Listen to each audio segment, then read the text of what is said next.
Bismillahirrahmanirrahim. Assalamualaikum warahmatullahi wabarakatuh. Good morning all from Marrakech Semiramis Hotel. Good morning, Dave. Morning. How are you, Prof? Good morning. Dave, good morning.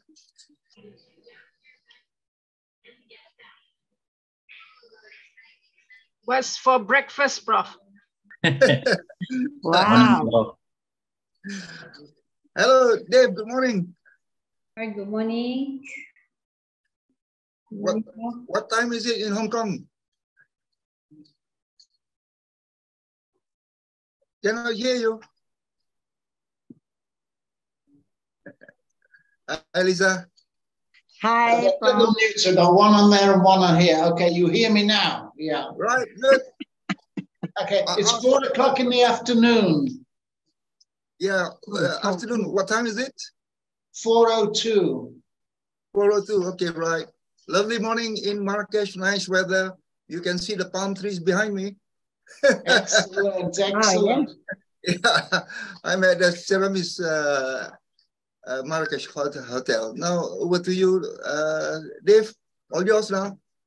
Okay, cool. We're ready to start. Fantastic. Right. Let me just give the ground rules for everybody, assuming everybody's listening.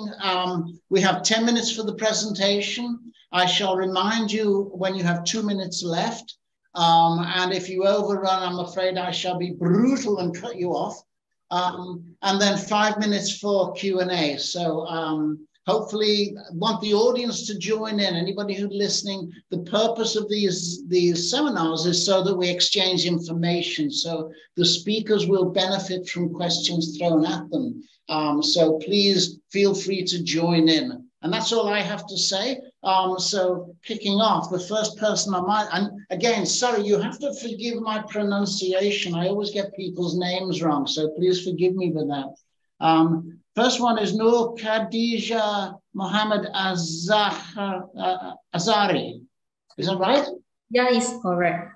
Fantastic. And you're available, you're ready to go. Okay, all right. Okay. You have the floor, take it away. Okay. Give me 1 second. I will share my slide first. Okay, can you see my slide right now? Yes, we can. Okay. Assalamualaikum and very good morning to all the participants and also respected guests. Okay, I'm so sorry. I need to close my video since they have some problem with the camera. Okay, I will proceed the topic for today or this paper. Okay, so financial factors, corporate governance, and ESG during the COVID-19 pandemic, Malaysia evidence. Okay, for this paper, actually is a collaboration with the 3 authors, with the Dr. Razia Mahmud from UiTM Cawangan Selangor, Malaysia, and also Professor Behavioural Researchers from SKC Osman Ghazi, Turkey, and myself is Noor Khadija Muhammad Azhari from Universiti Teknologi MARA, Penang branch, is from Malaysia. Banyak kali, lama kali ya. Okay, I proceed with the introductions. Okay, the COVID-19 pandemic has caused a immense change in almost every aspect. That means during the COVID-19, everyone is know about this. During these times, we have a problem with the lifestyle. Our lifestyle is changed. The business also have a problem with that. So for that reasons, the sustainability of the business in many industries become the questionable. So that means people we say how about the sustainability, how whether the business can be sustained or not. The people still question about this one. Okay, and also the sustainability issue is gaining attention among the investor. This one is a report from the PwC. Is mentioned about this one. So of course, when they have a pandemic is happened, is hit to the world, not only in Malaysia, it's also the world. So the investors starting to question about the sustainable for the business. Okay, and also the company that practice the integrated sustainability are more agile in responding to unexpected events such as during this COVID-19 pandemic, or right now we have also war and also the nature disaster right now. Okay, and also the involvement of the business entity in environmental, social and governance activity may enhance the business sustainability. Okay, I go share about the problem statement. So in this study, so we find they have a 3 problem statement. Firstly, they have some limited study on ESG determinants in emerging market during the COVID-19 period. Of course, this COVID-19 is a very quite new. It's a new starting 2020. So of course, they have some limited study. Okay, secondly, they have a previous study argue that the certain financial factors and also corporate governance influence the ESG disclosure. Okay, the next one, they have some empirical evidence of the impact on these variable on ESG disclosure is inconclusive. Okay, so the objective for this paper, the firstly, to investigate the factors influencing the environment, social and governance, or we call it is a ESG disclosure of the public listed company in Malaysia, particularly before and during the COVID-19 pandemic. So we do some comparative study here before and during the COVID-19. Okay, and also to examine the financial factors that influence the ESG disclosure. The last one, to test the corporate governance factors that influence the ESG disclosure. Okay, so they have let's move to the literature review. Okay, for the literature review, okay, they have quite a lot of literature review actually. So I divide into 2 categories: the financial factors and also the financial factors and stakeholder theories. And next one is the corporate governance and agency theory. Okay, firstly, basically about the financial factors and stakeholder theories. Okay, as we know, the stakeholders demand more information on the environment and social activities by the company. Therefore, companies are required or they need to disclose the sustainable information in order to meet the stakeholders' expectations. Okay, so so it's suggested that they have a significantly determinant ESG disclosure with the financial factors. So for the corporate governance and agency theory, so in line with the agency theory, the management's opportunistic behavior should be monitored so that the manager interests are aligned with those of shareholders. Okay, so and also the good corporate governance compliance positively contribute to the higher information disclosure. So it suggests that the corporate governance compliance may lead to the highest sustainability information disclosure. Okay, this is a framework for this study, which is we have a dependent variable, ESG, environment, social and governance disclosure. And also we have an independent variable, which is, they have 2 categories. Firstly is financial factors, profitability, leverage, and financial capabilities. Secondly is a corporate governance, which is we have about size, gender diversity, independent board member, average board tenure, auditor tenure, and duality. We also have a control variable for this study, which is industry, size, and growth. Okay, and then they have some methodology for this study. Okay, we use a secondary financial data that are collected through the definitive econ that are published through the Thomson Reuters. We use the sample is a public listed company in Malaysia. However, we eliminate the firm that the ESG score that are not available in the database. So how we got the ESG score or ESG disclosure? How did we got it? We got it from this data we got from a definitive econ straightly. Okay, we got the data. And also the data is collected from 2018 until 2021. So that means it's 4 years, 2 years before the COVID and 2 years during the COVID. So the total we have is 248 firm years observation that are involved 62 public listed company in Malaysia.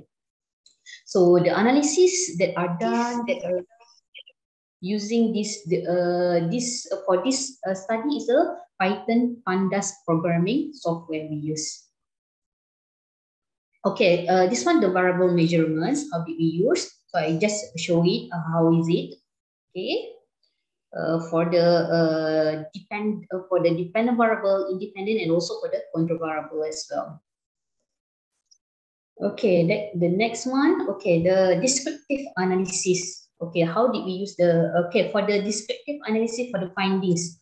Okay, if we see the one that I highlight here, that means the better. For example, the ESG score during the COVID-19 is higher than before. Same also for the profitability before COVID-19 is higher than during. So if we see here, there's quite a lot, most of the variable is show that the before, during the COVID-19, it show the better or is higher. Okay, one thing I want to highlight, if you see this one, the ESG disclosure here, during the COVID-19 is higher, is quite higher than the before COVID-19. So if it indicate that during the ESG score, a lot of company have do voluntary activities in terms of environments, in terms of social or governance during this time. Maybe during the pandemics, there is a lot of donation they give or they support the governments. So because of that, there has a high score during the COVID-19. Okay. 1 minute left. 1 minute, please. Okay. Okay. All right. Okay. This one, for the regression analysis. Okay. If we saw the first table, the first here about the before COVID-19, the second one is during the COVID-19. If we see this one is a quite difference. Okay, especially for the profit. The only thing is for the profitability and also for the independent board member before COVID-19 or during the COVID-19 positively significant impact with the ESG disclosure. However, for the leverage industry, whether it's a sensitive or non-sensitive, independent board member, and also duality, they have the rest they have a positively related or with the ESG disclosure, except for the duality, which is have a negatively related with the ESG. Okay, from here we can see, okay, for example, for the profitability, okay, it showed that the highest the company, the profitability of the company, they are more intent to disclose their ESG activities. Okay, same also for the duality. For example, the duality, they have a negatively significant impact. Why did they have for this one? Okay, for it suggests that the CEO with the dual will decline the firm's environment and social initiative, and also it also want to avoid the unethical behavior in the decision making. So that's why they have a negatively related with the ESG score. Okay, and we can see the adjusted R-square for the before is a 27.8%, during is a 20.4%. Okay, this one, the last slide. So for the conclusions, the profitability and independent board members significantly impact with the ESG disclosure before and during the COVID-19 pandemic outbreaks. However, the duality were negatively associated with the ESG disclosure before and during the before the COVID-19 pandemic outbreaks. So it also contribute for this study. It contribute to the, because we're using a Python pandas analysis. So Python pandas is still a shortage in this study for the data analysis method. So it contribute for this as well. Since the machine learning has become as a growing force and competitive in the business, its use may provide the better result. Okay, the last one, for the future study, we hope to extend the study period and also other variables such as the management efficiency and macroeconomic factors. Other than that, we hope we can compare with the financial crisis period, because right now it's a COVID, maybe it's the same effect or it's a different effect. So it's better we can do some comparative with the financial crisis as well. Okay. Okay, thank you. That's all great. from me. Thank you. Nicely presented. Do I have any questions from the floor, please? Come. Don't be shy. Okay, I just got a quick question which relates to, basically relates to COVID. I understand how you've related the research before and during COVID. Just begs the question, why is COVID an issue to you in this? I didn't quite see, I can understand you studying ESG, but I didn't quite see what the value was of relating that study specifically to COVID. What was your expectation? Okay, for this study, okay, because we want to see the in terms of environment, social, and also governance. So we want to see the effect during this COVID. Is it they have any effect for this during this COVID? As we know, during this COVID, it's supposed to be the company. If the company they are stable, they are more disclosed or more related to the environments, or we can call it a voluntary activities. However, as I explained at the beginning, during this COVID, the sustainable of the company itself is questionable. That means a loss of a company that are not really stable, as we can see during this COVID. So we want to see, is it affect their ESG disclosure or not? Is it or ESG activities or not? That's the main purpose we want to see actually. So is it, and also we want to see what kind of the other factors that are influence their disclosure for the ESG disclosure. Right. Okay, I get that. Fine. Any other questions from the floor? Yeah, I have a question. Please, yeah. How can you use your findings to that of the endemic phase? The endemic phase. So that's now. Okay, as we can see for right now during the endemic, right now is the endemic. Okay, during the endemic, okay, as we can see the result, they have some is they have a significant, some is not significant.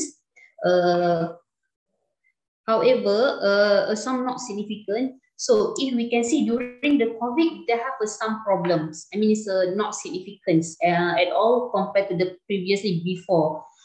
So during this endemic, supposed to be they have the result is like same like the during the COVID, because it's the same problem that we have. That means the company is still not stable. So what we can contribute is, so we want to see we want the company to have the same can be stable like previously, like before the COVID. We want to see, so maybe some in terms of profitable during the COVID is not significant. So we want to highlight this thing actually. Okay, thanks for the question. Did that answer your question? I'm not satisfied with the response. Okay, well, I suggest you take that on on board for continuing the research and see how that influences how you develop the future research. Thank you for the question. Okay, thank you for the presentation. Let's move on to the second presenter, who should be Amirul Afif Muhammad. Is that correct? I struggle. Yes, that's correct, Prof. I'm here. Jolly good. Okay, cool. Well, you have the floor. I'll give you a nod when you have 2 minutes left. Oh, sure. Let me share my slides.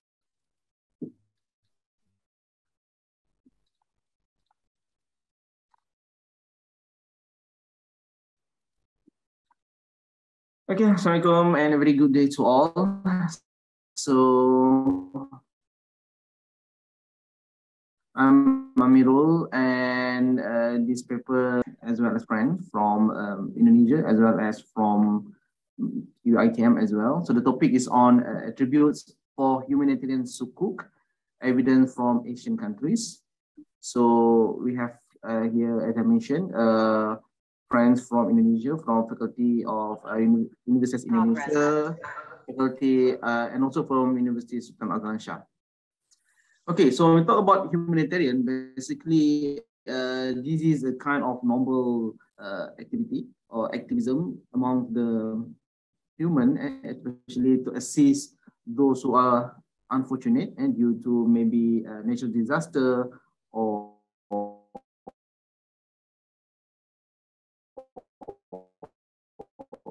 war and other calamities. So basically, humanitarianism is very important or pertinent, especially to provide continuous access for humanitarian aid during the conflict or in the aftermath of a crisis that pose a significant challenge to humans. And when we talk about the issue with regard to humanitarian, and the article basically is looking or exploring in terms of the issue with regard to the potential and role of humanitarian sukuk in Malaysia as well as in Indonesia. So basically, when the topic mentioned as ASEAN countries, so it is actually referring to these two countries, Malaysia and Indonesia. But if I can explain further, when we talk about sukuk, so sukuk is basically, in a layman term, this is an Islamic bond. Okay, so we have conventional bond that quite common in financial sector. And the other alternative version to conventional bond is sukuk, or commonly known as Islamic bond, which follows the Islamic precepts or tenets. Yeah, so it derives its important foundation from Islam. Okay, if I can put that in that perspective. So when we talk about sukuk activities in ASEAN countries, so actually involved in the issuance of sukuk or Islamic bond, for example, in Brunei, for instance, Singapore, and even Singapore.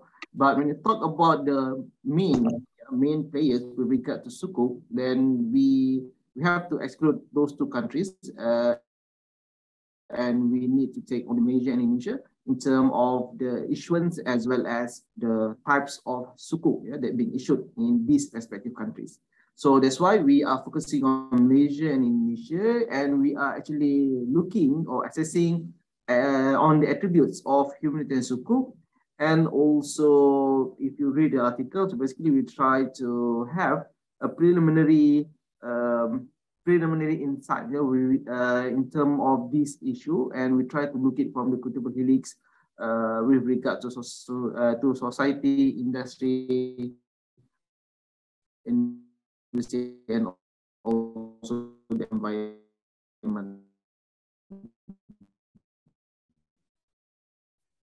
So as I mentioned earlier, undivided ownership of an underlying asset. So it can be obtained from that particular property, service, or investment represented by units of equal value. And this is actually a kind of risk-sharing platform, and with regard to financial instrument. And it has been having the element of securitization, and to some extent, in most cases, special purpose vehicle or SPV will be introduced with regard to the sukuk issuance. It is not something compulsory, but it is something that being commonly used to have SPV in that particular sukuk issuance. Okay, so basically, when we talk about sukuk, so the one of the important or the attractive feature of sukuk is that it is slightly less volatile when compared to the bond. Yeah, so because bond or the conventional bond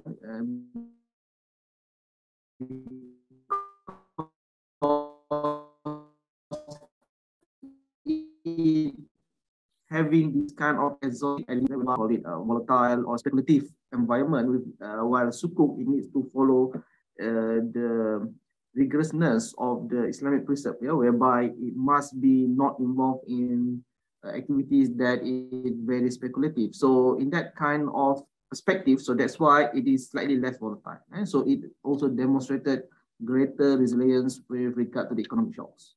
Right. So here, if I can share with you in terms of the sukuk issuance, with regard to sovereign sukuk. Yeah? Sovereign sukuk means that sukuk that being issued by respective government of a particular country. Yeah? So we can see here Indonesia is quite active with regard in this kind of sukuk and measure at the port place. Yeah? Right. So basically, sukuk is not something very new in terms of the in terms of the what we call it, in terms of the issuance of sukuk. Yeah, so it has been around in the financial sector all over the world for the past like 3 decades. Yeah, but when it comes to sukuk for humanitarian, so this is kind of something that is becoming attractive and also becoming a kind of an area that needs to be explored further. Okay, because of the the work that is not really what we call it, stable in terms of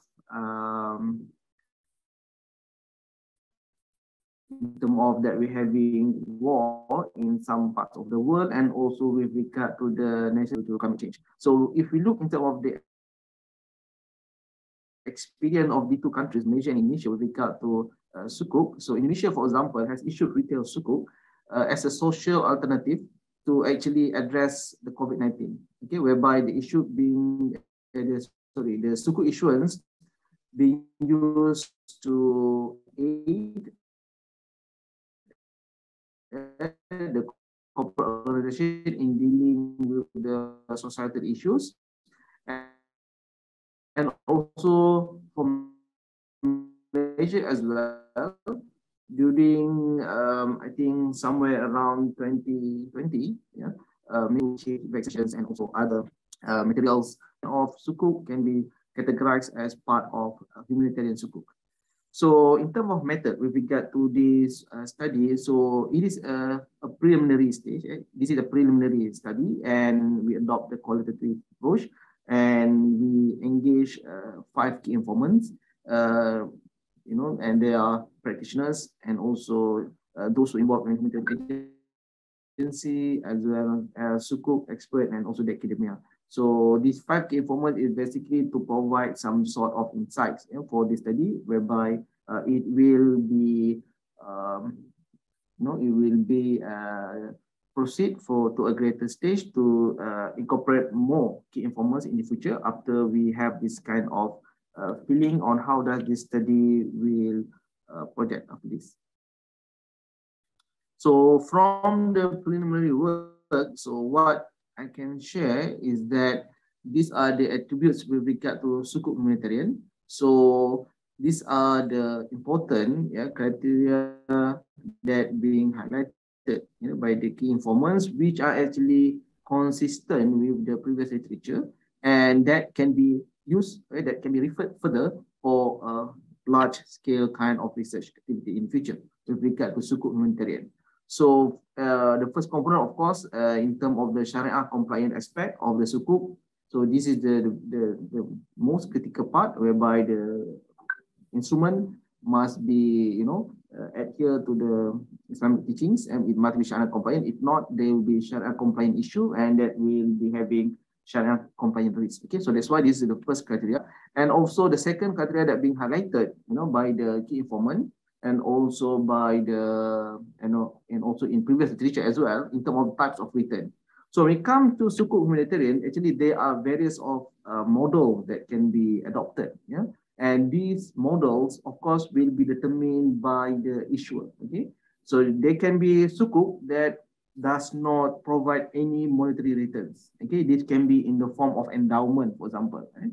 Or it can also be sukuk, or bond, Islamic bond, that in the form of a partnership. It can be also in the form of agency. So there are model will provide different kind of return. So these are also another aspect that must be considered by the issuer and also by the investors.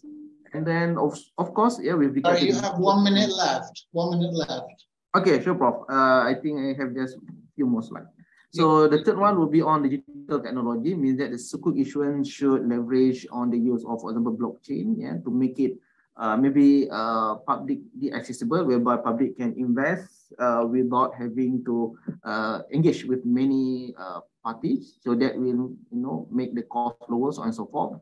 The tenure of the sukuk, or the period of maturity of sukuk, also important, to address the issue of return. For example, the redemption process, must be also clear.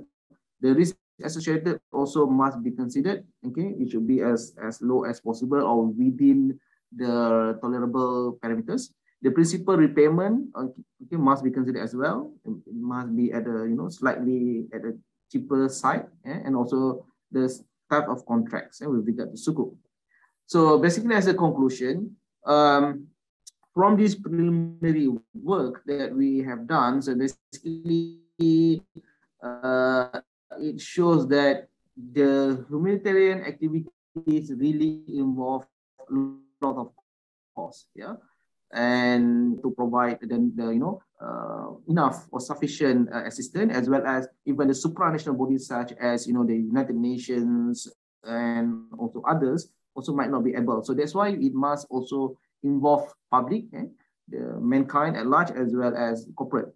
So the issue is cost, and in order to address this, sukuk and the Islamic bond can provide some kind of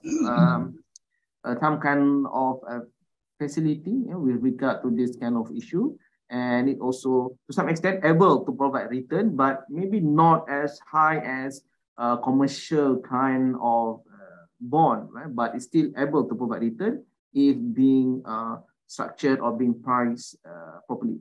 And of course, there are needs for more research to be done with regard to this aspect, especially with regard to the humanitarian sukuk pricing, as well as maybe the model that can be adopted. I think that's all, Prof. Thank you for listening. That's great. Thank you very much. That was very clear. First of all, any questions from the floor, please? Anybody have any questions? Yes, I have two questions. Sure. Number one, in your opinion, how would you consider sukuk to do in the offshore investment platform? And number two, how can we apply the sukuk humanitarian elements in the recent major quake that hit Turkey for economic uplift after a major disaster? Yeah, thank you. I think that was quite friendly. Thank you, Prof. Okay, if I can respond to that, yes, I would say that with regard to the recent natural disaster that hit Turkey, I think that's quite sad. But I'm sure sukuk can be used for that in order to build the parts that being hit by disaster through this kind of financial instrument. That would be possible. It's just that who will be the issuer? Either the government of Turkey, or either other governments or relief agency that wants to provide some assistance, and in order to address or provide funding, so maybe they can also the sukuk as one of the alternatives. So basically, in theory, it is possible, but I think it comes again who will be the issuer and how much will be the fund needed. And the first one, I'm sorry, I missed. The first one, in your opinion, how would sukuk do in the current offshore investment platform? Okay. Yeah, thank you. I think with regard to offshore, basically sukuk is not very, sukuk is not new with regard to the offshore activities, but for humanitarian, sukuk for humanitarian, I would say that as far as I'm concerned, I might be not aware, but as far as I'm concerned, I haven't noticed any sukuk for humanitarian being issued offshore, because when it comes to offshore, I would say that the main consideration is for commercial actually. So I think for sukuk, I think it will sukuk for humanitarian specifically.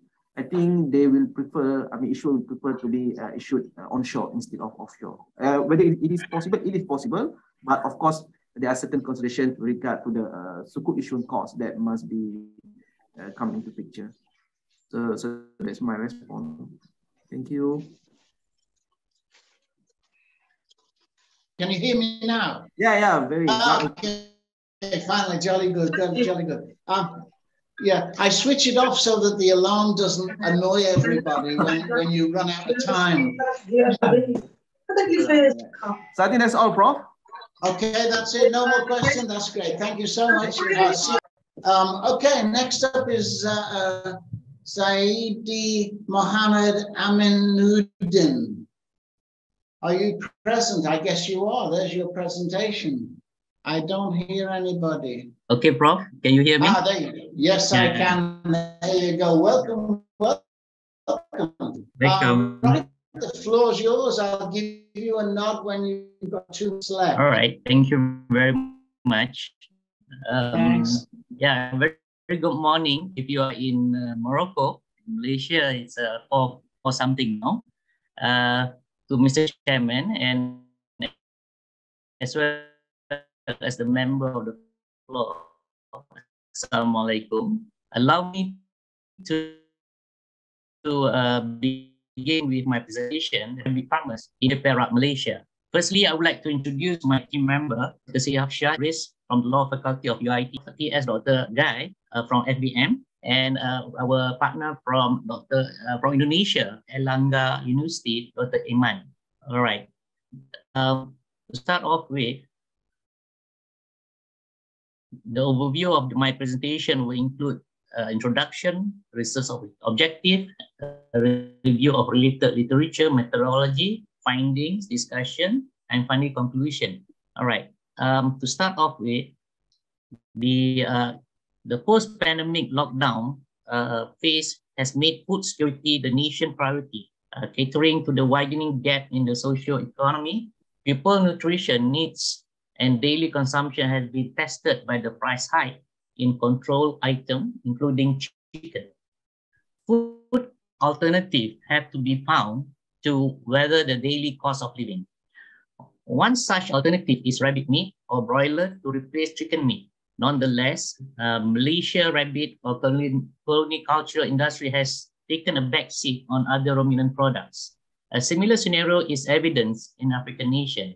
As such, motivation for pursuing this study came about when the rabbit farmers in Cenderung Balai, Wilayah Perak, Malaysia, laminated the poor sales of their broilers, resulting in many barn closures. These farmers have spent much of their saving during the lockdowns and expected due revenues after the endemic phase in tandem with the country's economic impetus.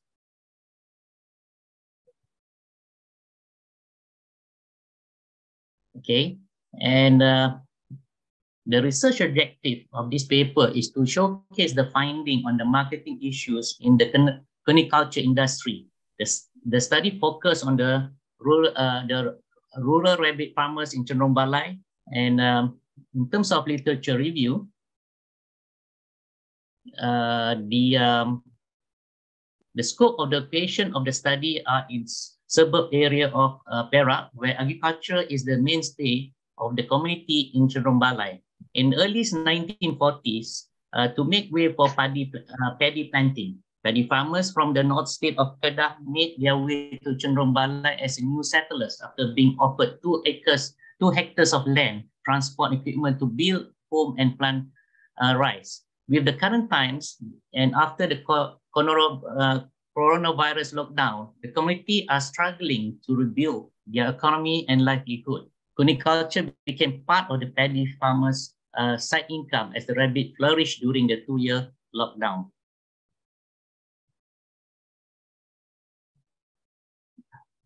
And in terms of the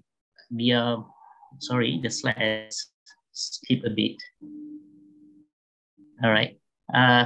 For Asia, China is a primary rabbit meat market, according accounting for 62% or 9,000 925,000 tons or 4,000 tons. Egypt, on the other hand, consumes 50,000 tons per year. This means that coniculture industry is driven by increasing demand with upward consumption trend in the next 6 years. With such optimistic forecast, why is Malaysia coniculture industry not taking off as much? The coniculture industry remains marginal production activity in rural area. It still takes the form of individual farm and small holdings. In many development countries, the rabbit is purposely bred to achieve self-sufficiency in home protein, as the coniculture industry has significantly contributed to the rural economic growth and social development in many countries over the last several decades. In terms of the findings, are divided into two sections: demographic profile and the respondent, and marketing issues ranked according to emergence themes. All right, and the profile of respondent on the table 1, as shown on the slides, of the 10 rabbit farmers interviewed, only 2 were female, indicating that men dominate the coniculture industry at 80%. The age range among rabbit farmers had 70% who are 40 years and above, and 90% were married. Qualification-wise, 40% of farmers completed high school, with 30% have a degree and or a diploma. Half of the respondents are full-time rabbit farmers, and other half-breed rabbits as the side income. Barn capacity shown that 80% of respondents are small-scale rabbit farmers. In terms of the marketing issues, the investigation into the marketing issues among rabbit farmers in Cenderung Balai, Malaysia, revealed that this finding, as shown in table 2, although the farmers are part of the state rabbit farming cooperative, the general public has not been well promoted as well on the availability of various products, from broilers meat, carcass, and on plethora of rabbit meat menu assortment. The price of rabbit meat is also a significant issue compared to chicken meat, which is less expensive and readily available. Furthermore, restriction of food production, such as obtaining the halal certification, impede the rabbit broilers uptake in the domestic market. All right. In terms of the discussion here, firstly, rabbit meat promotion for greater public acceptance has not been undertaken by the cooperative or other agricultural entities in the area. Villagers' heads, chieftains, district officers have to assist with the farmers' repeated requests for their marketing assistance. By networking with the state and federal agency, this representative can significantly change the consumer's attitude towards rabbit meat consumption. Implication of the findings are twofold. Firstly, the immediate circle of farmers need to regularly assemble and coordinate the strengths of each farmer's production capability by adequately recording and tabulating the maximum broiler production with a specific time frame. The acceleration of rabbit meat to be supplied will be inventoried, required the assistance and attention of the entities from which the rural rabbit farmers depend on. From the gender breakdown, only two female farmers are rearing rabbits within their home compound. The convenience of having barn close by limits other economic costs. Family members, for example, their spouse, children, contribute to the physical labor in infrastructure and barn upkeep. The education background of the farmers ambiguously contribute to the success of the rabbit rearing project, as there are farmers without a degree who were able to expand their business. Hard work, passion, commitment were the key characteristic of the continuous operation of the barn. Table 2, the political theme is emergent variable related to the marketing issue. Communities' project success depends on the networking and influence of the other members and affiliation. Getting financial aid subsidy is essential to the coniculture community. The slaughtering of the mature rabbit too requires someone who is certified. The location of the slaughter butchering must fulfill the criteria set by the local veterinary department. With regard to the marketing and sales broiler or rabbit meat and other byproducts, including carcasses, engagement with grocers, stores, and hypermarkets are advocated with the assistance from the appointed government agency. Ironically, this suggestion requires immediate need for the public-private collaboration for the success of SDG 8, decent work, and economic growth. Innovative products from the caniculture industry justify the role of knowledge creation while disseminating the catalyzing economic opportunity for the quintuple helix, which is industry, government, academia, society, and environment.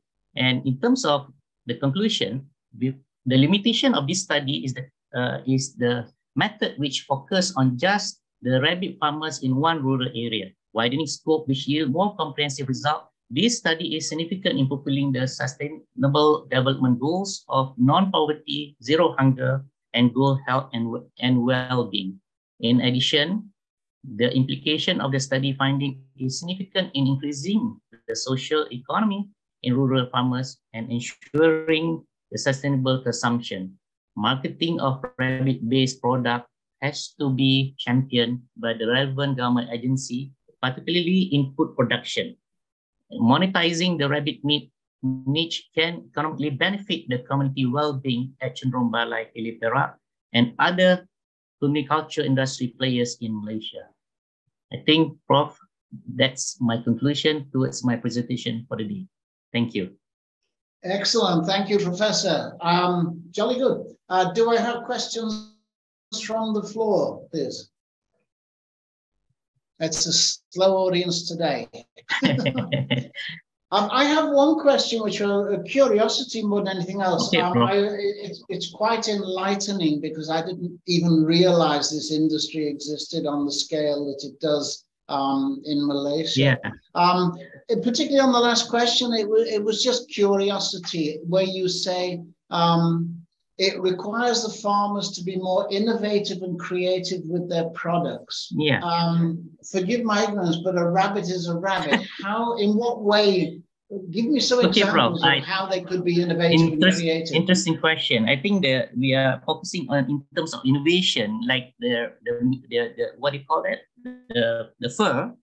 Instead of throwing it away, maybe we can make something of the fur of the rabbit. After you slaughter rabbit, the fur, we can make a bag, or maybe we can make a keychain or something like that. Right. Rabbit, that can be more innovative in terms of attracting tourism as a gift. We can sell it to the tourists in terms of byproduct of the carcass. And if I may add, Prof. Zaidi, is actually even the meat actually we can diversify. Yeah. The menu for the rabbit, and also, if I'm not mistaken, is actually the teeth from the rabbit itself used by the TV. Right? Oh yeah. In what way? That's interesting. The bone, the carcass, you can use it and you can process it, and you can use for filling the tooth. Filling. Okay. Yeah. Yeah. So a lot of byproducts you can use towards human well-being. Usually. Can I assume that those things are not being done at the moment? Not at the moment, I guess. You only slaughter the meat and sell to the public. That's all they do. Right. Oh. Yeah. Okay. Cool. Yeah. Okay, that's great. Well, thank you, Professor, for the presentation. Thank you very much, Prof. Thank you. See you. Hang on a second. Okay, do I have you study on Ngawa service? Do I have? Yes. Hey, fantastic. Right, we move you up if you're ready. Are you ready? And I'll move you up, and hopefully we'll pick up the other chat later. Okay. Okay, well, welcome. I'll give you the floor. I'll let you know when you have 2 minutes left. Okay, off you go. Ladies and gentlemen, first I would like to thank this conference for giving me this opportunity to share my research. This is the Yu Ruyu from Formosa, Taiwan. Next. The following is the outline based on the research concept of Engawa in Japan literature. This paper will discuss about the space and the surfaces of MPO-YMCA, which is in Tainan City, Taiwan.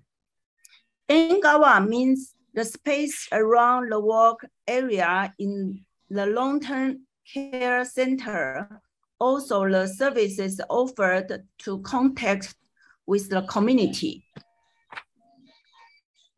About this research motivation, what is the role and the function of a long-term care institution to live with everyone together in the community?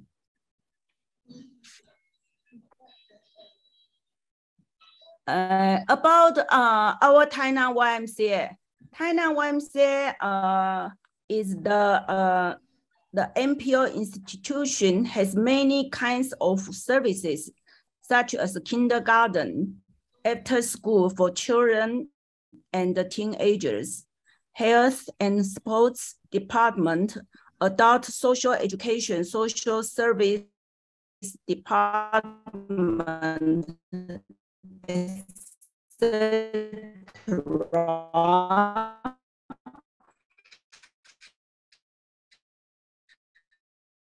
But one of the about the research objectives, we had gotten 100 interviewees, 74 valid questionnaires, including 4 volunteers and 4 community residents. Others are the elderly class members. The right graphic shows the floor plan of the community center, and also the below is the basic information.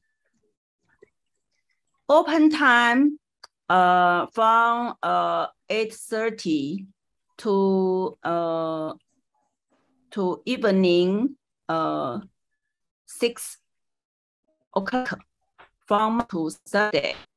Then we show our open show our public space, service space, and the office space.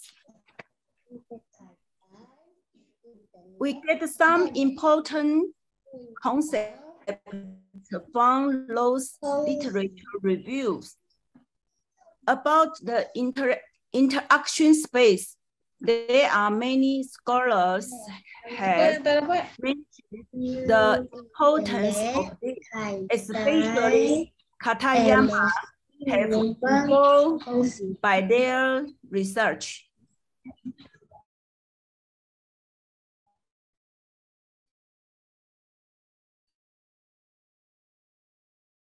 To help the elderly to have good living activities characteristics. Then another paper said space of daily activities play different roles.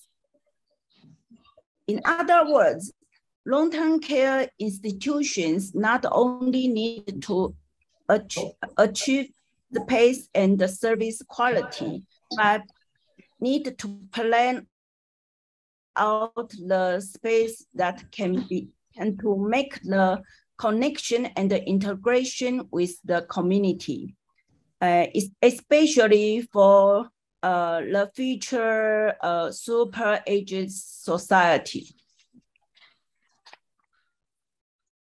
About the methodology, we use the following 3 methods. Participants observation, questionnaire survey, and individual interview. The right side, the basic information of interviewees are shown on the right side. Next. We found the characteristics of the interviewees' daily activities have shown 76.2% the elderly go outdoor every day. The most frequent activities are join the courses. It is 63%. Then about the communication and interaction, there are 40% had contact with others, 29.7% had contact with the teachers and the course, the teachers of the courses. In addition, nearly 12% interacted with the other elderly and 4.6% interacted with the general residents. The overall sense of comfort in PACE usage reached more than 80%.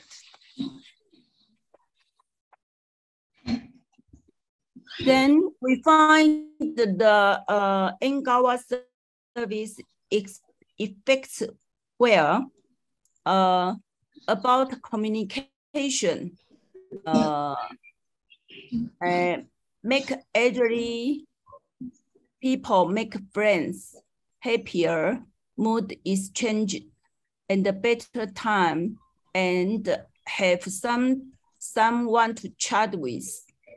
About social roles, they can do something, can serve others, can learn new things, can care for each other. About the protection, 100% almost all feel agree with mutual space help and cooperation with others. About imaging of aging, can imagine their next stage, still live well, prevent in advance. Then about living activities, they can feel free, and find something to do. The last about health, food, and knowledge, more nutritional concepts, improve health. So, for this paper, we were discussing three. One is service of NGAWA service. Two is function of the NGAWA service. And three is keeps the regularity of the elderly going out. The one lead to promotion of integration, and informal care services can sometimes substitute for formal care services. Service will be recognized by all users. The second function of NGAWA service,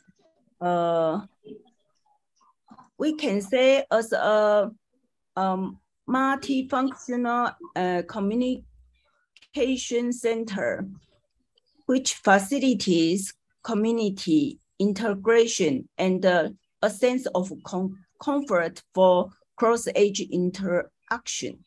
Then the diversity and the integration of formal and informal care service can be complemented. Then a multifunctional and interactive one for different generations. You got 1 minute left. Okay. The last, we talking about our conclusion. The conclusion one is key features of issues of NGAWA service in YMCA. About the people and service, formal and informal care service complement both and facilitate more integration and development. And about the space, the sense of comfort space is necessary. About the frequency, a regular informal service frequency and to facilitate to community network is very important. The last, we remind the NGAWA service to planner of long-term care policy should not be limited to official standard. That's all. Thank you. That's great. Thank you. Thank you. Well, any questions from the floor, please?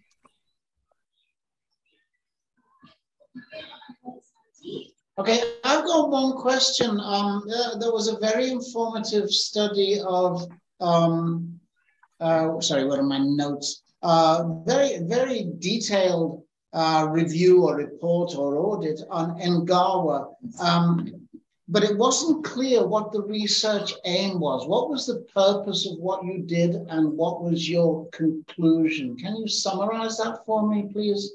Basically, what was the aim of the research? My purpose want to find a model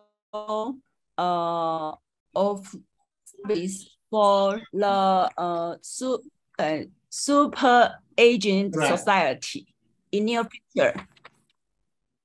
Then I think the best way is we let everyone, including community residents, not just a long-term care facility, do any work inside. We must have extra space, then make all residents interaction, live together, and share together. Okay. What is the next step of your research, do you think? Based on what you've done here, what would be the next thing for you to do? Next step I want to do is this research. I just choose the one of our long-term care center. Now we starting to promote each branch have NGAWA service. Then we want to exchange to the NGAWA service the professor in Japan, then do something research together. Yeah. Okay, cool. Thank you. Any other questions from the floor? Yes, I have a question. Please. Hi, ni hao. Ni hao. Thank you.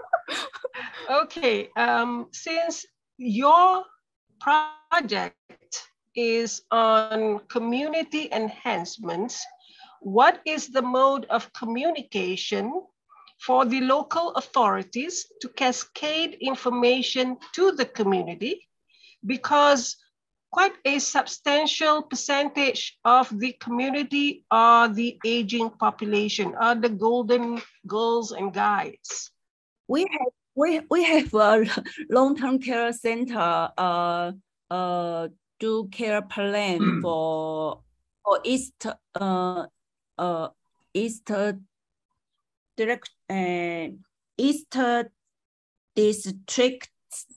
district.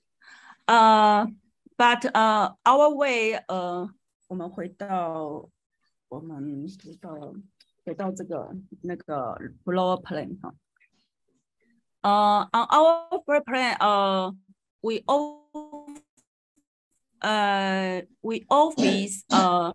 let our office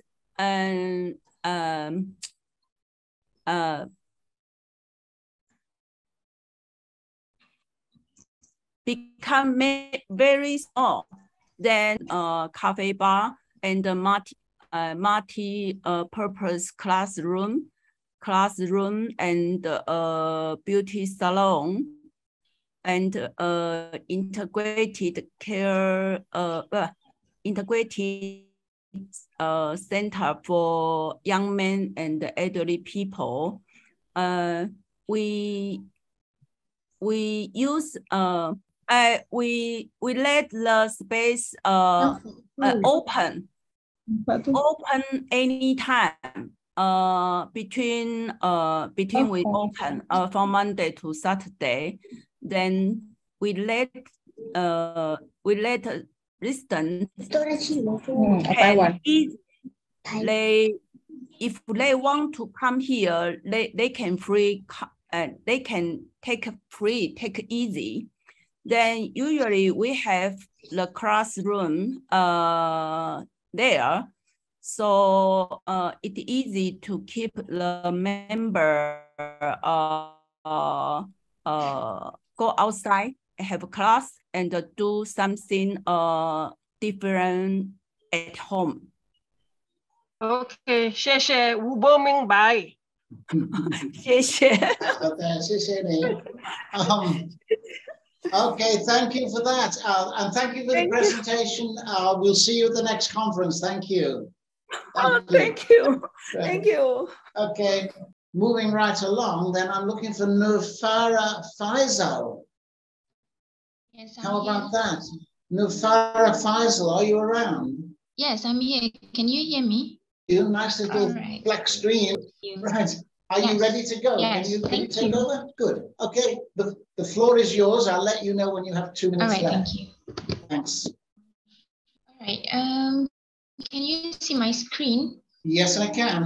All right. Okay. Ara from Universiti Teknologi MARA, along with my co-author, Dr. Putri Rohani from Universiti Teknologi MARA, and Ms. Nur Faiza from Universitas Aisyah,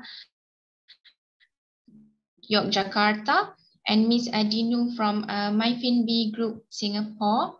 So I am going to present our paper, Among Youth Through Behavioral Trend.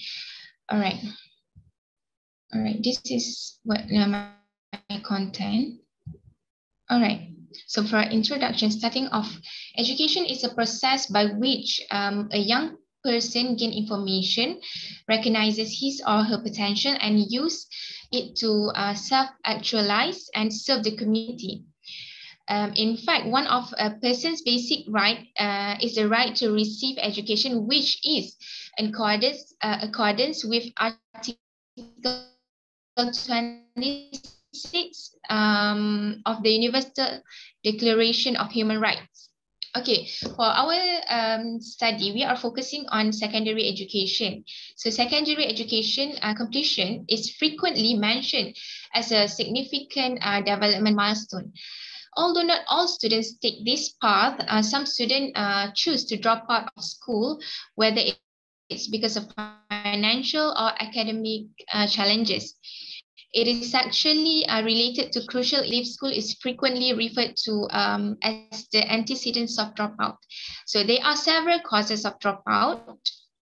Previous research indicates the dynamic and cumulative process which is caused by a number of underlying reasons. It is the end of a much longer process actually of leaving school that started earlier, which can be recognized through their behavior.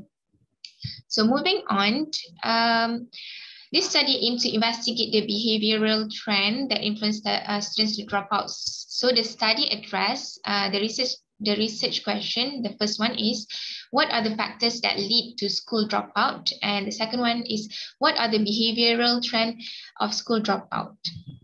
So the study's research objective is to identify factors that lead to school dropout. And the second one is to examine the behavioral trend of school dropout. So moving to literature review, early school leaving to Ramberger and Last, a process that gradually makes students lose interest in going to school. So a researcher done a research in 2022 that the majority of these young people who leave school early are from disadvantaged social circumstances. Therefore, studying how students interact with one another and with their physical environment can help us understand why certain students take the decision to drop out. So throughout the reading and researching process, there are two aspects of behavior element in the context of school dropout, which are, the first one is individual perspective, and the second one is institutional perspective, which will be explained in the findings section. All right, method.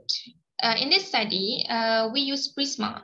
So PRISMA review process serves as our foundation, our base for this study.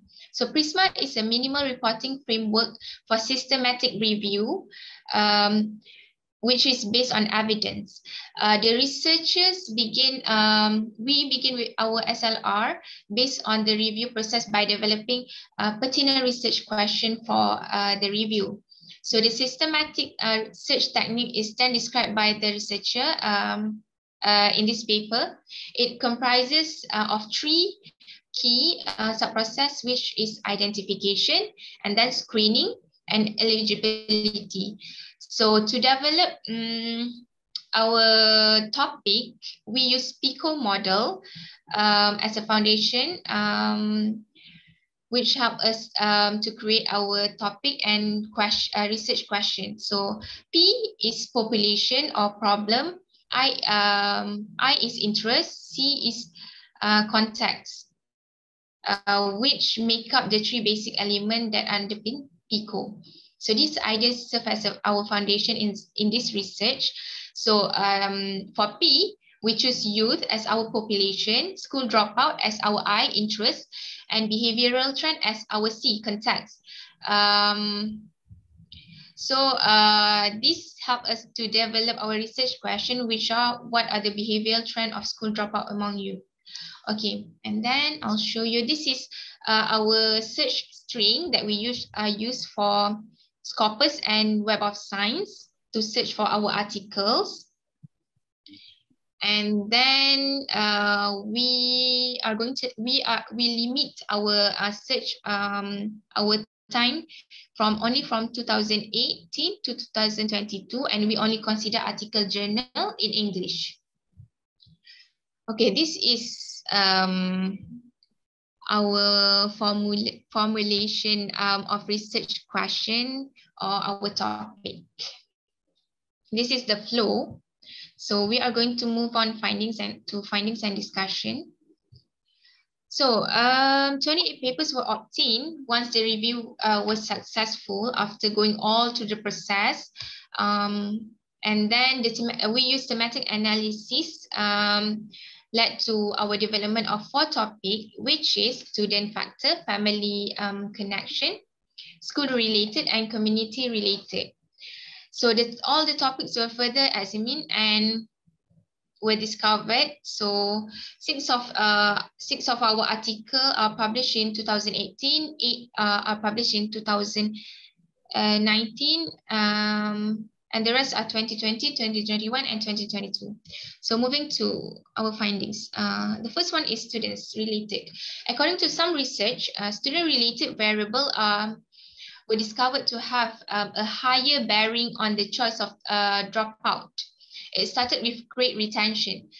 Grade retention is a very significant, if not the major, factor of influencing a student's decision to drop out of school. So grade retention is the practice of keeping underachieving students in the same grade in an effort to boost their academic performance. Grade retention was a crucial educational reform strategy in some countries, particularly for addressing poor achiever in school. So a few studies suggested that students' achievement is known to be one of the most powerful predictor factor for a school dropout, which has been measured using exams in the majority of early research. So low achievers are at higher risk of dropping out of school and failing to graduate. So adding on, a lack of academic competence over time may have led to emotional stress and the desire for protection and retreat, which were expressed as truancy and extended absence, with dropout as the eventual result. So this proof that dropout with dropout as the eventual result, this proved by some researchers found that high school dropout had lower grades, more absence in their final year of middle schools, and more frequent class will have the risk of dropping out. So all of this link behavior leads to the decision of dropping out. I would like to add that a few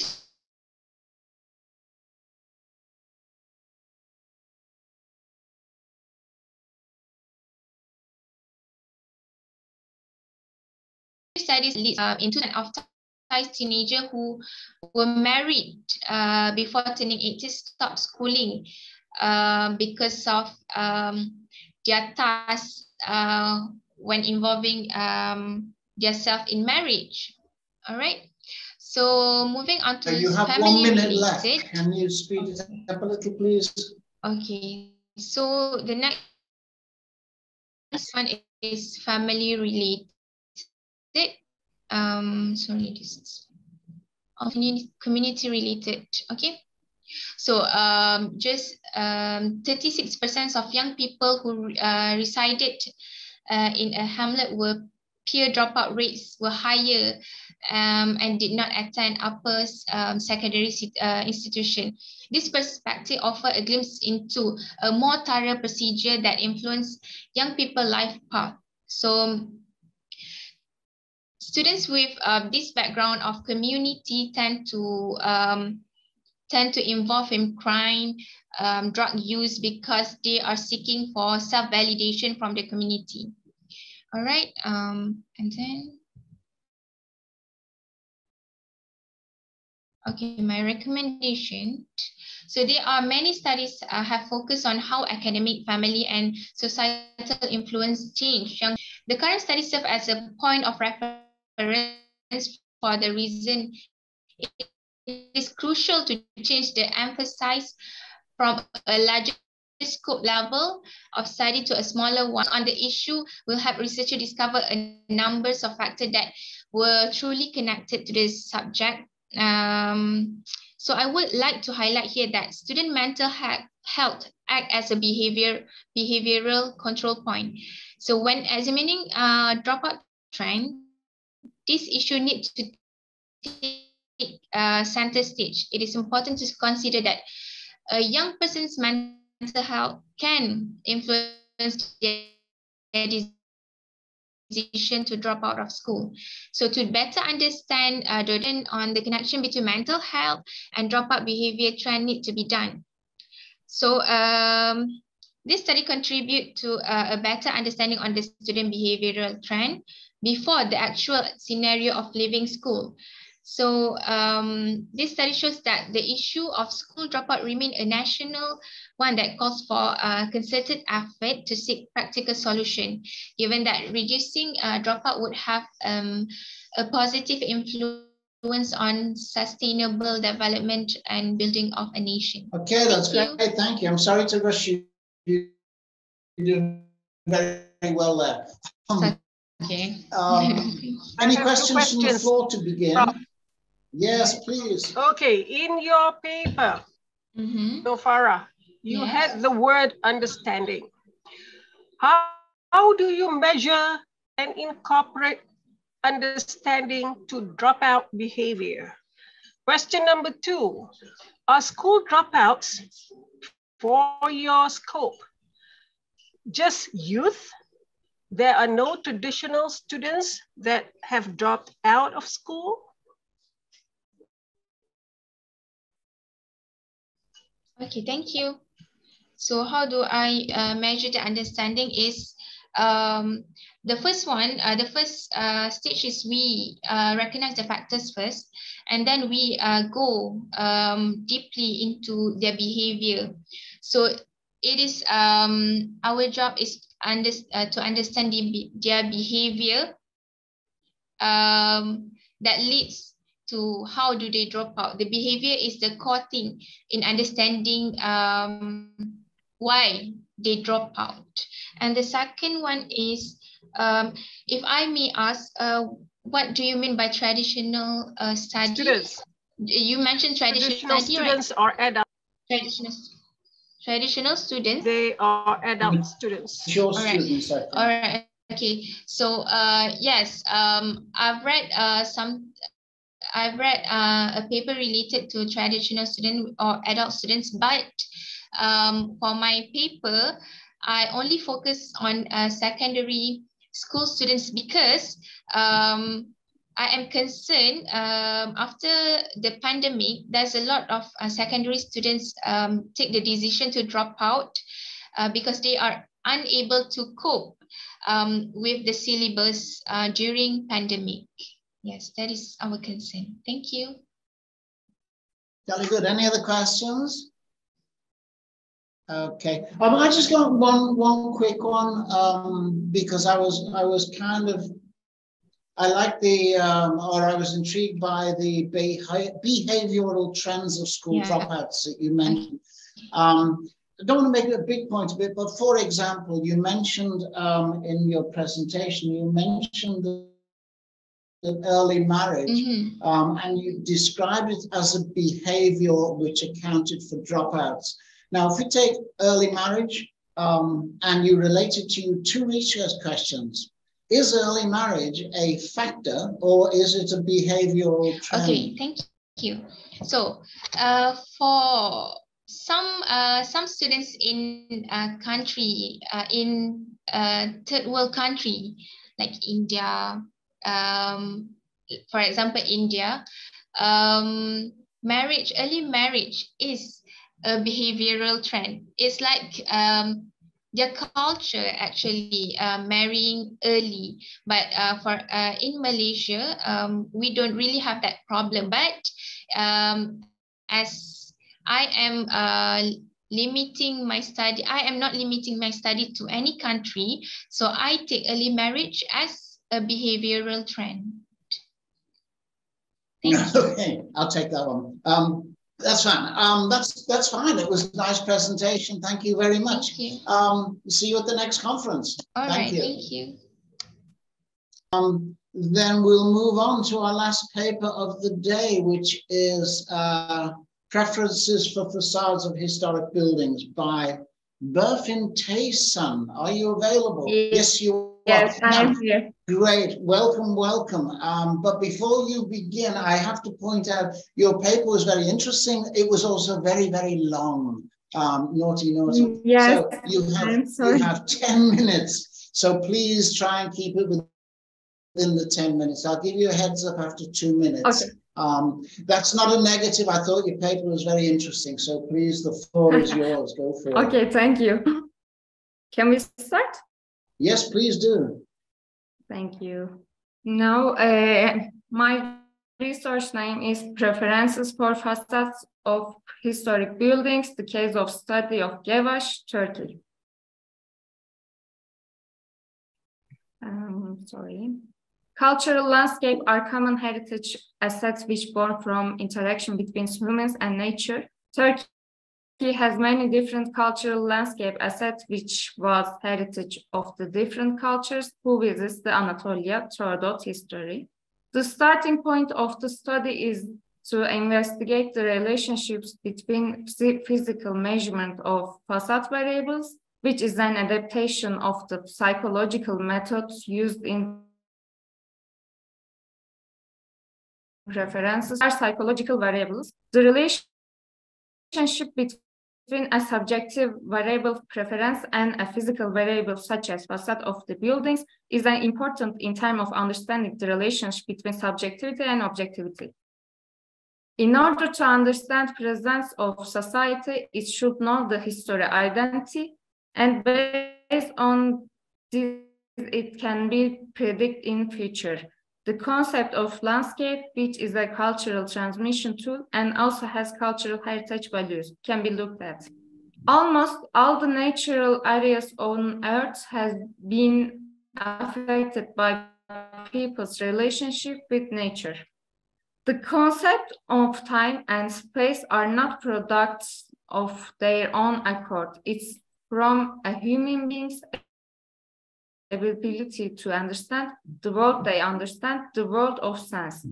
In fact, the concept of time creates a dimensional confusion since it's not a tangible three-dimensional state that describes the shape and dimensions of the space, and because it is an idea created in the mind. In this material of the study, will be carried on the 7 different historical buildings in Gevaş districts of Van province in Turkey, which has a population of 28,242 according to 2020 data. In this context, 28 facades of 7 buildings are one of the main materials of the study. The main district has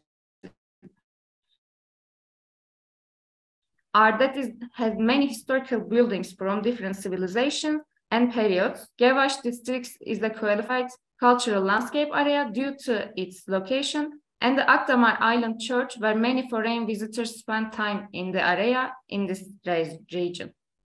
And these buildings are studies materials, Surparition Monastery, Gamravank Monastery, Akdamar Church, Halima Hatun, and İzzettin Şir Mosque. The study has been carried out totally in 5 stages. In the first stage, obvious work was carried out. The phase of the study consists of spatial studies and photo shows of the facades. Images to be used in the survey were created with 28 photographs taken in the 3rd stage of the study, and these versions with the question of application. The 4th stage of the study is the application of the questionnaires. In this context, the questionnaire was applied to 12 people selected from the field using the online questionnaire technique on the internet or the computer environment. Random sampling method was used to determine sample size. The 5th stage, which is the last stage of study, consists of the evaluation of the questionnaires and the preparation of the results and recommendations. In this context, statistical analysis such as correlation and regression tests, factor analysis, one-way ANOVA, and t-tests were applied in the questionnaires. In the context of the results of the analysis, conclusion study in the literature was determined, and the findings were discussed in the context of the limitation of the study. Findings: the average of the rating of the 28 photographs asked in the survey was taken, and accordingly, the photograph with the highest average was photograph 15, where the northern facade of the Akdamar Church is located. The least liked photograph was photograph 18, which is the facade of Altıntaş Church with the concrete insert. The average of the photos is generally high. The average of the 28 photos is 3.78. Photo is 15 which is the most liked photo, white photo 18, which the least likes. As you can see, this photos ratio. And third one, categorization of cultural landscape items according to their admiration scores. All the photographs were subjected to categorization process in order to analyze the hypothetical relationships between the like scores specified for the photographs used in the research, and to explain as many photographs as possible with the least possible variables. The process was carried out with the help of factor analysis applied to 28 variables consisting of the application scores of the users for the photographs of cultural landscape elements. The number of important factors is the analysis was defined as 3 according to the eigenvalue creation. The station reveals a different station to line graphs down according to eigenvalues. In factor 1, it has been observed that the facades of buildings that are generally damaged, whose building integrity is broken, and which need repair and restoration are included under this category. All the facades in factor 2 are either repaired or undamaged facades. But also when the facade in factor 3 are examined, the fact that all facade and photographs belong only to the Izzettin Sheer Mosque shows that this category belongs to a structure that is different in terms of architecture and settlement. According to the results of the 2K test, which was conducted to find out between which groups the differences between the categories were, category 2 restored or intact facades were more likely to be compared to category 3 madrasa facades. It has been determined that the preference of these factors is higher than category 1 facades that have not been repaired yet. As a result of this analysis, 3 main groups were formed according to 2K classification. Category 2 alone was the most light group, while category 3 was in the moderately light group. Category 1 alone represents the least light group. You have 2 minutes left. Okay. Questioning the effect of the elements in the frame. 12-by regression helps to obtain more effective and more meaningful results because it only explains the dependent variable with significant independence variables. And discussion, the method of preferences study on savanna trees to historical building facade. However, only 3 studies that are closest to study were found. In the current literature of historical prawns, and these 3 studies were found to be different from the planned study in terms of method. And the conclusion recommendation. The preference for the photographs of the cultural heritage structure examined within the scope of the study revealed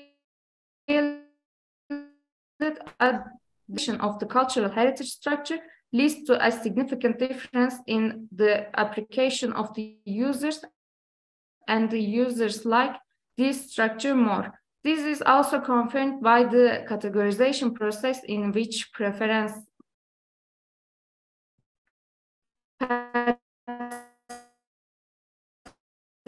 are revealed. According to the photographs of the facades of buildings that have been repaired are in category. In addition, the one-way ANOVA tests have also revealed that these repaired facades are the most popular. Regression analysis, the preference of the roof and the presence of tall plants in the photographs significantly affect the application positively. Accordingly, it can be argued that the facts that roofs are repaired and that there are tall plants in the environment contribute to a more positive perception of the cultural heritage elements as a landscape, and to increase the preferences for it. It's important to plant spaces suitable for the proportions of the buildings, considering the building's facade perspective. In terms of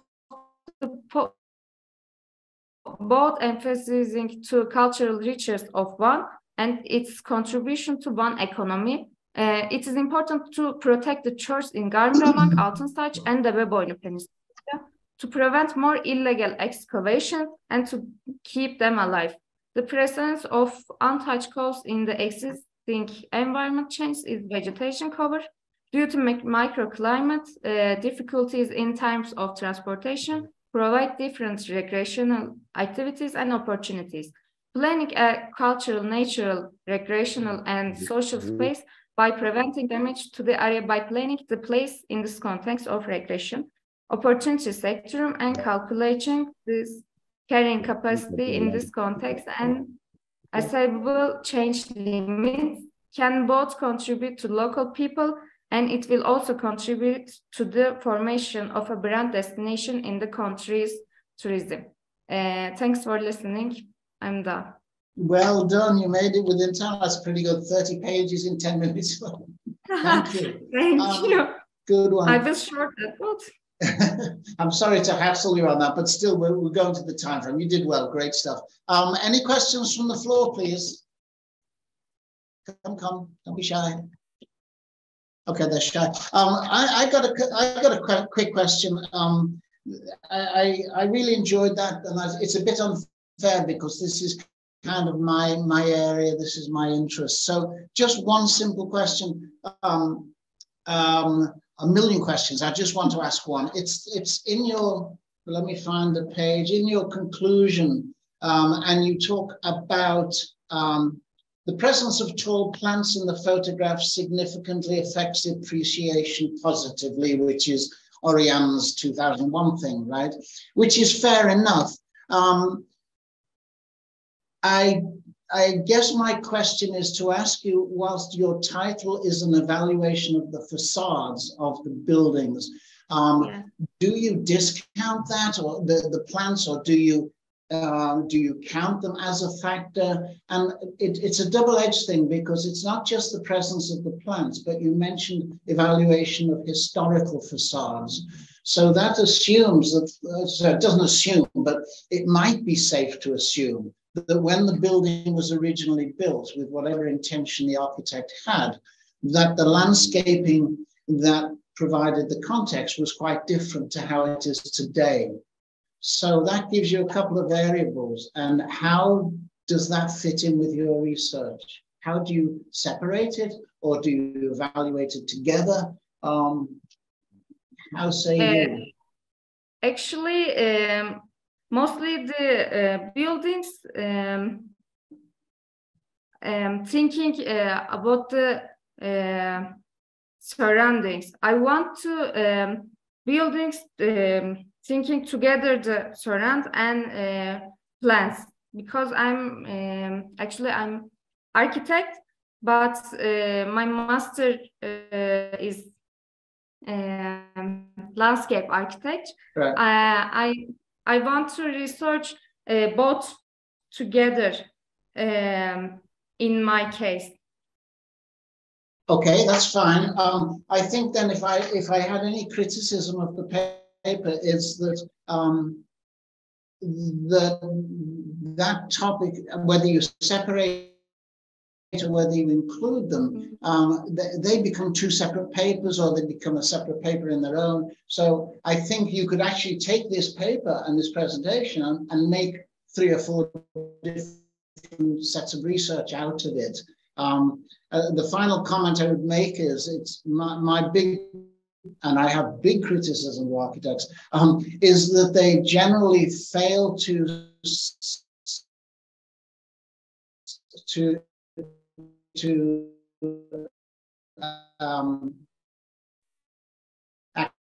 acknowledge the context into the architectural fabric. So, into the urban fabric, which would relate in this case where you are kind of using the landscape setting, which is the landscape setting. So to me, it's very important that connection. And therefore, it's very important when you do an analysis, whether you analyze the two together or whether you analyze just the architecture. And when I started reading the paper, I assumed it was an evaluation of the architecture, and then it became something else. So that was where my confusion, and I'm taking over the conversation. I shall shut up at this point.